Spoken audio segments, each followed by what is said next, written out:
Coucou tout le monde, bonjour à tous, j'espère que vous allez tous bien. Bienvenue sur Banton CAP. Je sais que beaucoup d'entre vous, vous avez terminé et que vous attendez comme ça les résultats. Alors, ne vous inquiétez pas, c'est pas parce que vous n'avez plus votre examen que vous ne pouvez pas continuer à être sur cette chaîne, bien évidemment. Parce que comme vous le savez, dans le monde de la petite enfance, il y a beaucoup de modifications, il y a beaucoup d'évolutions. C'est toujours bien de rester informé, surtout que vous allez continuer à travailler dans le monde de la petite enfance. Ou même si vous allez faire autre chose après, une connaissance en plus, c'est toujours bien. Alors, pour tous ceux qui vont passer à leur examen l'année prochaine, franchement, installez-vous confortablement, prenez des notes et je pense que mes vidéos vont certainement vous aider. Alors, si c'est la première fois que tu tombes sur cette chaîne et que ce contenu te plaît, n'oublie pas de t'abonner, n'oublie pas de mettre un pouce bleu, n'oublie surtout pas de partager pour pouvoir, pourquoi pas, passer l'info à d'autres personnes qui sont comme ça, à la recherche de documents, d'informations, de vidéos pour préparer au mieux leur examen. D'accord? Alors aujourd'hui, on va faire une petite série questions, d'accord, pour le P1. Ma dernière vidéo, je pense il y a une semaine, c'était sur la fiche lavage de main.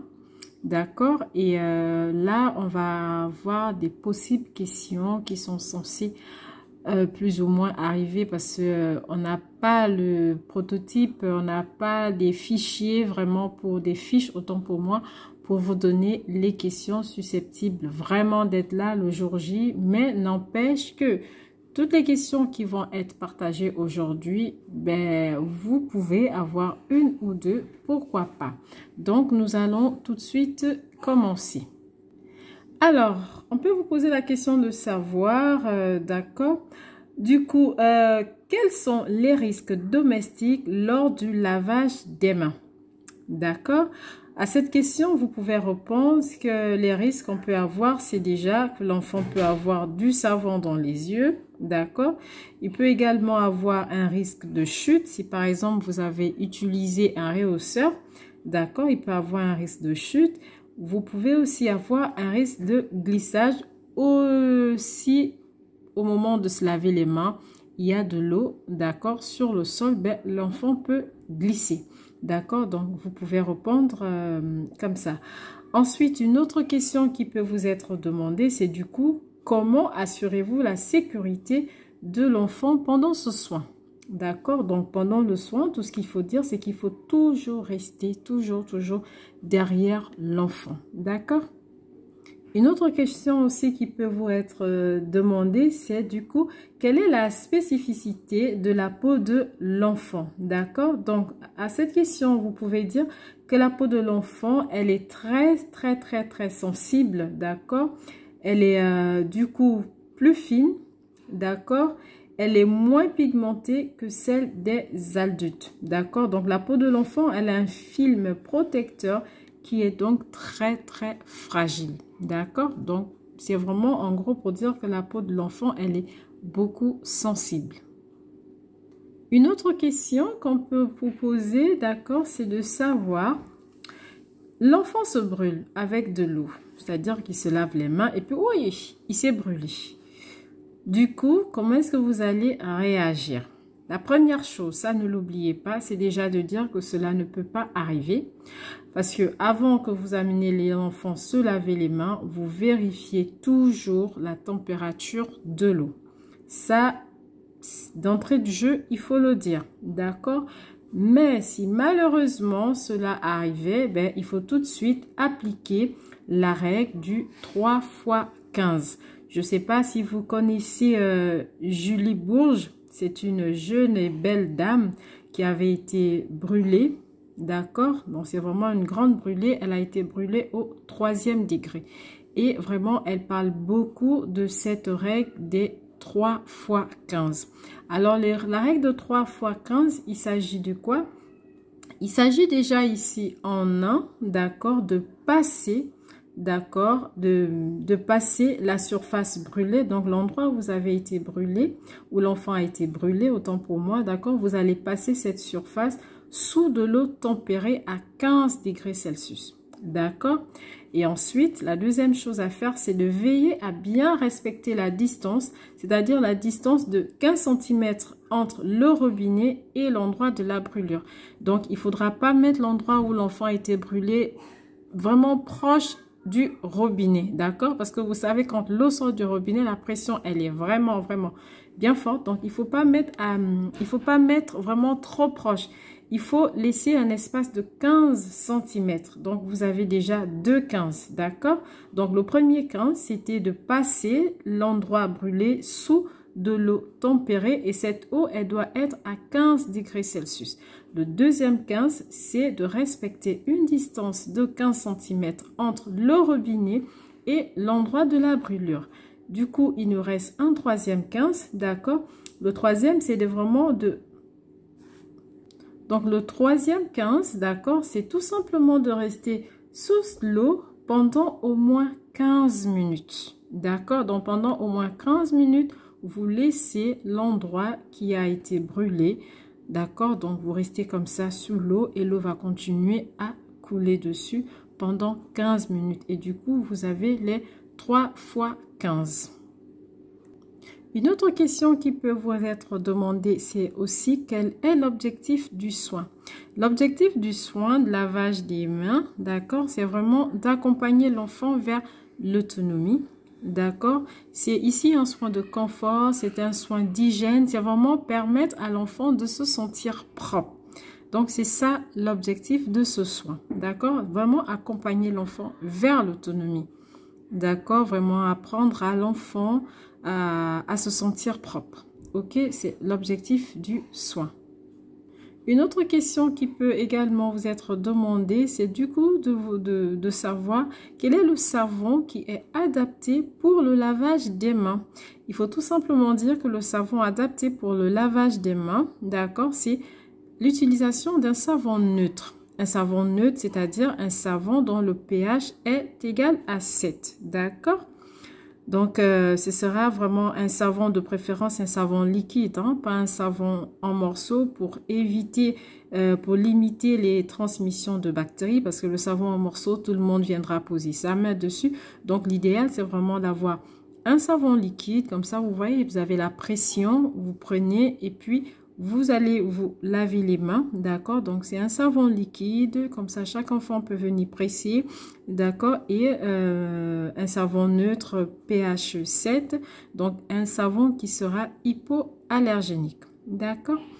Une autre question qui peut également vous être demandée. Vous faites une sortie au parc avec les enfants, d'accord? Et du coup, à ce parc-là, vous n'avez pas de point d'eau. Comment allez-vous faire? Déjà, si vous connaissez l'endroit où vous allez vous rendre et que vous êtes consciente que là-bas, il n'y a pas de point d'eau et que vous allez emmener des enfants, donc il se peut que les enfants ont besoin, bien évidemment, de se laver les mains, ben, il faut tout simplement prévoir des gants, d'accord, que vous allez préalablement mouiller, mettre si possible quelques gouttes de savon, les garder dans un sac, d'accord, et comme ça, lorsque le besoin se fait savoir, ben vous avez que à prendre ces gants que vous avez préalablement mouillés et bien évidemment vous avez imprégné aussi un peu de savon, ben vous allez les utiliser, d'accord. Donc vous allez les utiliser et de prendre de l'autre côté des gants dans lesquels vous n'avez pas mis de savon pour essayer comme ça d'enlever les gants qui, eux, ont déjà du savon, d'accord. Donc, c'est une technique que vous pouvez mettre en place, surtout pour les petits enfants, d'accord. C'est mieux vraiment de partir avec de l'eau et du savon sur des gants, d'accord. Une autre question qui peut vous être posée, c'est de savoir le protocole qu'il faudra respecter, d'accord, pour le lavage des mains. Donc, le protocole à respecter pour le lavage des mains, je pense que tous ceux qui sont en petite enfance, en maternelle et autres, vous savez comment ça se passe. C'est ouvrir le robinet, c'est la première des choses. Première chose à faire, ouvrir le robinet, se mouiller les mains, d'accord. Une fois on s'est mouillé les mains, et ben c'est d'aller appuyer sur le distributeur de savon, d'accord. Donc, récupérer ce savon, d'accord? Et ensuite, il faut frotter. Donc, il faut frotter au moins, bien frotter à l'intérieur, à l'extérieur, entre les doigts. Donc, bien frotter. Et ensuite, il faut se rincer les mains, d'accord? Donc, se rincer les mains. Bien évidemment, le temps où on doit frotter, on ferme le robinet, hein, d'accord? Donc, on va se rincer les mains. Ensuite, on va sécher les mains avec du papier jetable, mais toujours en tapotant, d'accord? On prend le papier, on tapote. Et ensuite, à la fin, on ferme le robinet et on le jette, le papier, dans le panier, d'accord? Une autre question, c'est de savoir combien de temps est-ce que vous avez besoin pour vous laver les mains. Ben, pour se laver les mains, vous aurez besoin de 20 secondes vraiment pour bien frotter. Hein. Pour bien frotter, il vous faut vraiment pendant 20 secondes, vous frottez. Donc ça, c'est une autre question. D'accord? Ensuite, une autre question qui peut bien évidemment aussi venir, c'est de savoir... C'est du coup de savoir quels sont les besoins de l'enfant, d'accord, lors de ce soin lavage des mains. Ben ici, le besoin de l'enfant, c'est vraiment le besoin d'apprendre. L'enfant a besoin d'apprendre comment se sentir propre. Donc, quand l'enfant met cela en place, ça devient un rituel. Il sait, il a joué, il doit se laver les mains. Avant de manger, il doit se laver les mains. Il est aux toilettes, il doit se laver les mains. Donc, c'est vraiment un besoin d'apprendre. D'accord? Donc, c'est le besoin ici pour l'enfant. Une autre question qui peut vous être posée, du coup, lorsque vous avez un bébé, disons un bébé de 5 mois, comment est-ce que vous allez procéder pour faire un lavage de mains à ce bébé de 5 mois? Ben, la réponse sera toute simple. Hein. Pour les bébés, il faut tout simplement prévoir des gants. Je pense que vous le voyez plus souvent, c'est facile. On a des petits gants pour les enfants. Comme ça, c'est pratique. Ils sont, on peut dire, on peut les installer comme ça dans les transats. Et vous prenez les petits gants préalablement mouillés avec des gouttes de savon à l'intérieur. Donc, l'idéal, c'est d'en avoir 2. Comme ça, sur chaque main, vous allez passer le gant. Vous allez bien nettoyer les doigts de l'enfant, entre les doigts, sur les pommes, au-dessus. Et vous prenez le deuxième gant. Vous faites idem. Vous faites pareil sur le deuxième gant. Et si possible, vous pouvez prévoir un gant qui est tout simplement mouillé pour enlever. Déjà, sur la première main, vous enlevez si il y a du savon, vous enlevez et vous prenez un autre gant qui est lui aussi mouillé sans savon et vous nettoyez la deuxième main. Ça, c'est vraiment pratique pour les enfants, les bébés autant pour moi parce qu'ils ne peuvent pas se tenir debout autant pour moi. Ils ne vont pas aller tout seuls se laver les mains. Certaines personnes peuvent dire on va les tenir dans les mains et puis on va le faire, mais par mesure de sécurité, d'accord, l'idéal c'est vraiment que l'enfant soit dans une position stable, d'accord, et pratique pour vous, vraiment pour pouvoir laver ses mains. Une autre question qui peut vous être posée, c'est de savoir comment est-ce que vous faites la pédagogie active. Ben, la pédagogie active, comment est-ce que vous allez la faire? C'est déjà expliquer les consignes aux enfants. D'accord, donc ça c'est important, comme ça l'enfant sait ce qu'on attend de lui, donc ne pas mettre le savon dans la bouche, sur les yeux, donc c'est toujours expliquer les consignes aux enfants, d'accord, c'est si possible montrer aussi à l'enfant comment est-ce qu'il faut se laver les mains, donc vous pouvez le faire et comme ça l'enfant va voir comment est-ce qu'il doit se laver les mains, quelles sont les étapes, d'accord, et une fois l'enfant le fait tout seul et qu'il le réussit, ben, n'oubliez surtout pas de l'encourager. Il faut toujours encourager, il faut toujours féliciter l'enfant. Ça permet vraiment de valoriser l'enfant. Ben, les amis, voilà, c'était comme ça une petite rétro, si je peux dire, vraiment sur les questions qui peuvent vous être posées lors de ce soin lavage des mains. Je vous invite à regarder ma vidéo sur l'affiche lavage des mains. J'ai essayé de détailler, d'expliquer comment est-ce qu'elle se passe. D'accord. Je pense pas que ce soit la dernière.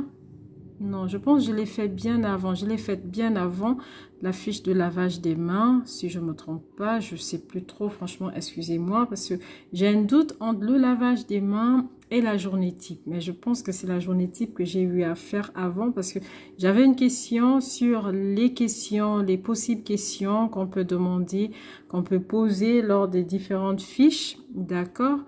Et des fois, c'est problème de temps, les amis. Franchement, je vais m'excuser.